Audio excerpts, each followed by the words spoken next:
نحمدہ ونصلی ونسلم علی رسولہ الکریم اما بعد اعوذ باللہ من الشیطان الرجیم بسم اللہ الرحمن الرحیم وذروا ظاہر الاسم وباطنہ صدق اللہ العظیم اللہم صلی علی سیدنا و مولانا محمد معدن الجود والکرم وآلہ وصحبہ وبارک وسلم۔ حمد و صلات کے بعد ماہ مقدس، ماہ نور، نور و سرور، ماہ رمضان المبارک میں ایک سلسلہ گفتگو روحانی مسائل اور ان کا حل۔ ہمارے ہاں سادہ لو طبقہ یہ سمجھتا ہے کہ روحانی مسائل کا تعلق شاید کالے جادو سے، تعویذ گنڈے سے، بد نظری سے اور کسی شخص کے کسی کے خلاف کوئی عمل کرا دینے سے ہوتا ہے، اور شاید روحانی مسائل کا تعلق جنات، آسیب اور انہی چیزوں کے ساتھ صرف وابستہ ہے۔ حالانکہ ہمارے جو روحانی مسائل ہیں انہوں نے تو ہمارے سارے ظاہری مسائل کو بھی بگاڑ دیا ہے۔ ہمارے دل کے بگاڑ نے ہمارے وجود کے بگاڑ پر اور ہمارے اعمال کے بگاڑ پر بہت بڑا کردار ادا کیا ہے۔ یہ روحانی مسائل کیا ہیں؟ یہ روحانی مسائل دراصل باطنی مسائل ہیں۔ قرآن مجید فرقان حمید ارشاد فرماتا ہے کہ وَذَرُوا ظَاهِرَ الْإِثْمِ وَبَاطِنَهُ، ظاہری گناہ بھی چھوڑ دو اور باطنی گناہ بھی چھوڑ دو۔ صاحب تفسیر ساوی اس کی تفسیر کرتے ہوئے فرماتے ہیں کہ ظاہری گناہ تو انسان کے یہ ہے نا، جیسے معاذ اللہ کسی نے قتل کر دیا، ڈاکہ ڈال دیا، بددیانتی کر لی، خیانت کر لی۔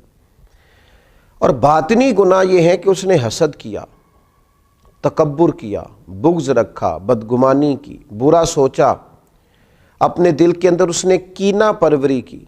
یہ سب وہ باطنی گناہ ہیں جو انسان کے دل کو بگاڑ دیتے ہیں، اس کے باطن کو میلا کچیلا گدلا کر دیتے ہیں۔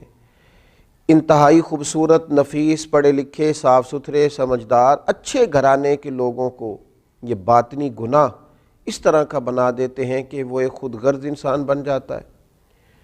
اس کا رویہ انسانوں کے حق میں انتہائی بد اخلاقی کا ہو جاتا ہے۔ یہ جو باطنی گناہ ہیں، یہ جو باطن کے میل کچیل ہیں، حضرت سیدنا امام غزالی رحمۃ اللہ علیہ فرمایا کرتے تھے ظاہری اعمال کا باطنی اوصاف کے ساتھ خاص تعلق ہے۔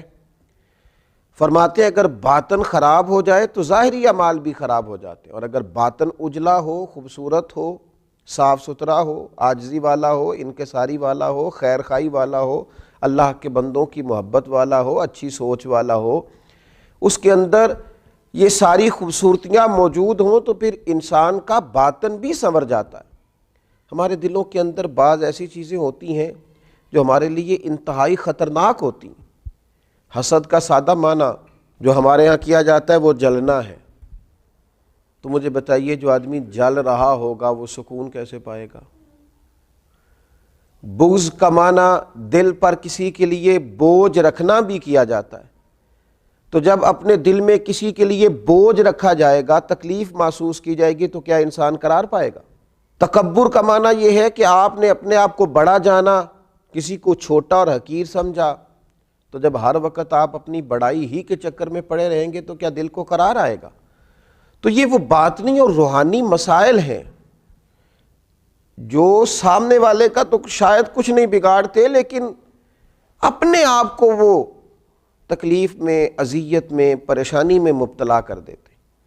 تو ان روحانی مسائل کی معرفت رکھنا، ان کا خیال رکھنا، نبی اکرم نور مجسم صلی اللہ تعالیٰ علیہ وسلم نے فرمایا تمہارے وجود میں گوشت کا ایک لوتھڑا ہے، اگر وہ ٹھیک ہو گیا تو سارا جسم ٹھیک ہو گیا، اگر وہ بگڑ گیا تو ہر چیز ہی بگاڑ دے گا، بگڑ گئی ساری چیزیں۔ یا رسول اللہ صلی اللہ تعالیٰ علیہ وسلم وہ کون سا لوتھڑا ہے؟ تو فرمایا وہ تمہارا دل ہے۔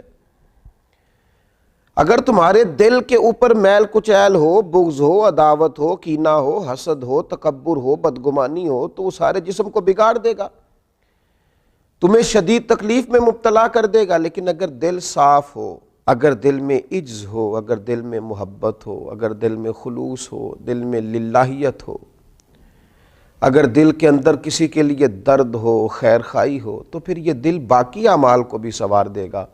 اسی لیے امام غزالی رحمۃ اللہ علیہ فرمایا کرتے تھے کہ دل ایک تنے کی طرح ہے، درخت کا جو تنا ہوتا ہے اس کی مانند دل ہے۔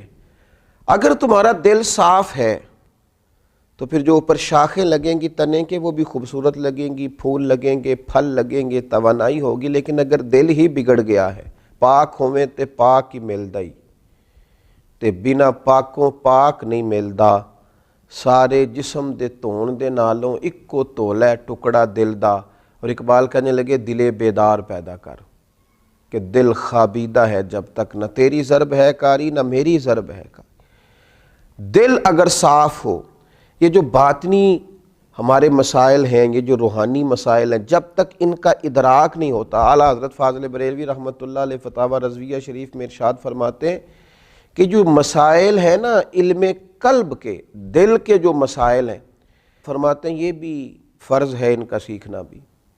کون سے مسائل؟ فرماتے ہیں جیسے تواضع سیکھنا، جیسے توکل سیکھنا، جیسے اخلاص سیکھنا، اس طرح باقی مسائل سیکھنا فرض ہے، یہ بھی سیکھنا فرض ہے۔ اور فرماتے ہیں جس طرح بہت سے حرام چیزوں کی معلومات ہونی چاہیے کہ یہ ٹھیک نہیں، یہ منع ہے، یہ درست نہیں ہے، اس سے اللہ رسول ناراض ہو جائیں گے، اسی طرح جو محرمات باطنیہ ہیں، یعنی تکبر ہے، ریا ہے، عجب ہے، حسد ہے، ان کی معلومات ہونا بھی ہر مسلمان کے لیے فرض ہے۔